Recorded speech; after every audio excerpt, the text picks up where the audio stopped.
Comics of 100 Years Ago, October 8th, 1924. It's Gasoline Alley by Frank King.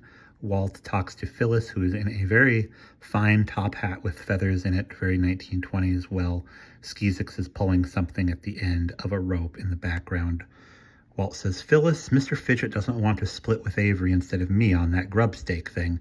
See if you can't convince him I'm right." "I don't like to, Walt," Phyllis says. Skeezix is still pulling something in the background as Phyllis begins to speak to Fidget.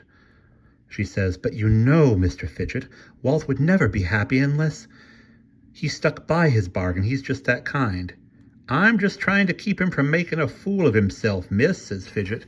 It looks like they are now in Phyllis's backyard. She has a lovely gazebo, apparently, or at least a half gazebo. There's a path in front of them with stepping stones, and there is greenery apparently growing all around this gazebo.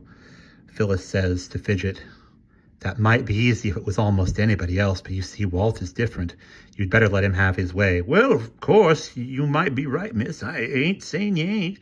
Fidget's finally got his hat off and he's scratching his head. He goes to Walt and we see that it was Pal that Skeezix was pulling. You can see Pal tugging at the other end of his leash.